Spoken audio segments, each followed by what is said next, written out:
जय भीम दोस्तों, यह बात बिल्कुल सच है। 14 अप्रैल सिर्फ एक उत्सव का दिन नहीं, बल्कि आत्मचिंतन का दिन है। डॉक्टर अंबेडकर ने महलों या मूर्तियों के लिए संघर्ष नहीं किया था, बल्कि उन्होंने विचारों की नींव रखी थी। यहाँ उनके सपनों और उद्देश्यों पर आधारित एक विस्तृत कहानी लेख है।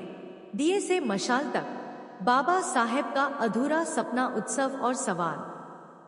बस्तियों में नीली झंडियां लहरा रही हैं, लाउडस्पीकर पर गीत गूंज रहे हैं और हर कोई बाबा साहेब के जयकारों से उत्साहित है। चारों तरफ खुशियां हैं, लेकिन इन सबके बीच सड़क किनारे लगी बाबा साहेब की मूर्ति जैसे मौन होकर हमसे पूछ रही है, क्या तुमने मुझे पहचान लिया या सिर्फ सजा दिया? बाबा साहेब ने कभी नहीं चाहा था कि उनकी पूजा की जाए। उन्होंने स्पष्ट कहा था कि किसी भी व्यक्ति को भगवान मान लेना गुलामी की पहली सीढ़ी है। वह तो एक जलती हुई मशाल थे, जिसका काम अंधेरे को खत्म करना था, न कि खुद को एक तस्वीर में कैद करवाना। तस्वीर बनाम तालीम, किताबें।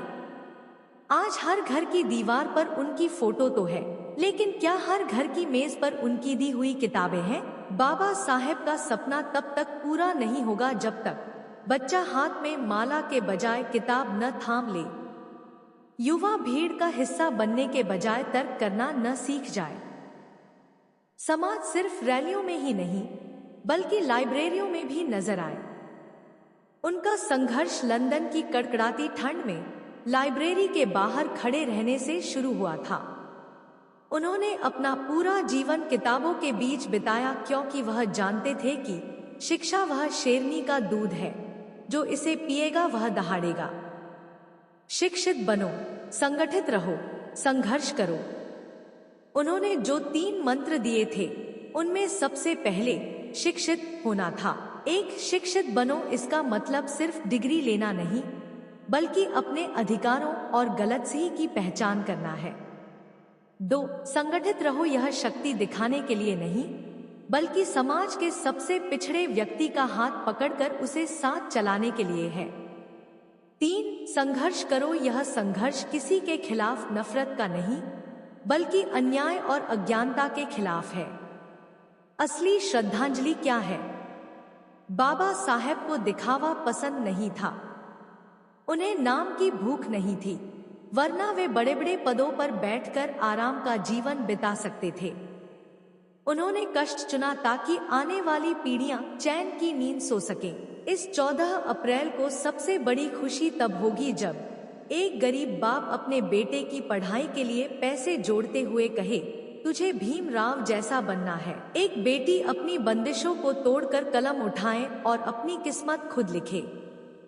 समाज का पढ़ा लिखा तबका वापस लौटकर अपने उन भाइयों की मदद करे जो आज भी पीछे रह गए हैं। निष्कर्ष, मूर्तियों पर हार चढ़ाना आसान है, लेकिन उनके विचारों पर चलना कठिन। जिस दिन हम जय भीम कहने के साथ साथ उनके लिखे संविधान को पढ़ने लगेंगे और शिक्षा को अपना हथियार बना लेंगे, उसी दिन बाबा साहेब का असली सपना पूरा होगा। धूम मचे पर ज्ञान की, खुशियां आएं पर बदलाव की। यह बात गहराई तक छू लेने वाली है। बाबा साहब का पूरा जीवन ही एक लंबी लड़ाई थी, जिसका मकसद फोटो और जयकारे नहीं, बल्कि समाज के अंतिम व्यक्ति के हाथ में कलम और दिल में स्वाभिमान पैदा करना था। यहाँ एक बहुत विस्तृत और प्रेरणादायक कहानी है, जो उनके विचारों के असली अर्थ को समझाती है। कलम का सिपाही, जब विचार जिंदा होते हैं। एक एक बेचैन रात और बाबा साहब का अक्स। शहर में उत्सव की तैयारी चल रही थी। नीली रोशनी से सड़कें जगमगा रही थी। एक नौजवान, जिसका नाम आर्यन था, अपनी बस्ती की समिति का अध्यक्ष था। वह इस बात में लगा था कि इस बार की जयंती पर सबसे बड़ा डीजे और सबसे ऊंचा मंच कैसे लगाया जाए। वह हजारों रुपए चंदा इकट्ठा कर चुका था। तभी उसे अपने कमरे के कोने में रखी बाबा साहब की एक पुरानी धूल जमी किताब दिखी। उसे लगा जैसे बाबा साहब की तस्वीर उसे देख रही है।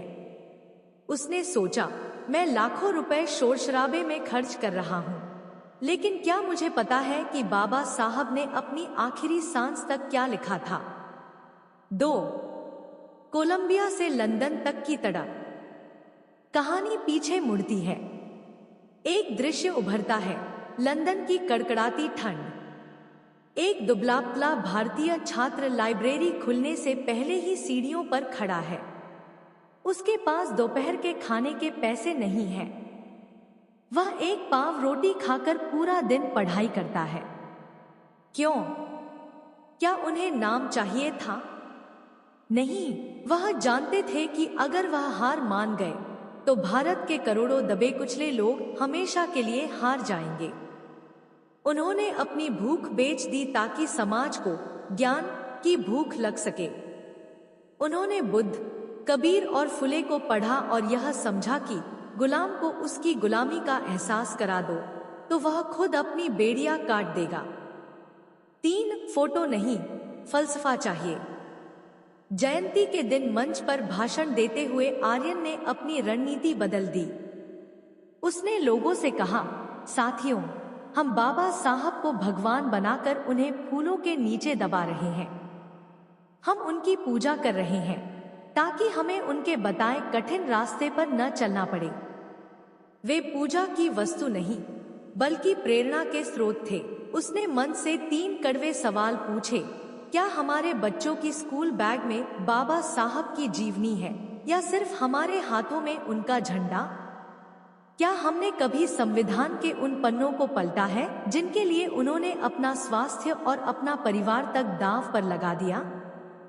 हम दिखावे पर लाखों खर्च करते हैं, लेकिन क्या हमारी बस्ती में एक भी ऐसी लाइब्रेरी है जहां कोई बच्चा जाकर अपना भविष्य बना सके? 4. असली सपना, हर घर एक पाठशाला। बाबा साहब ने कहा था, मैं चाहता हूं कि मेरा समाज शासन करने वाला समाज बने, लेकिन शासन सिर्फ नारों से नहीं आता, वह योग्यता से आता है। कहानी का सार यह है कि बाबा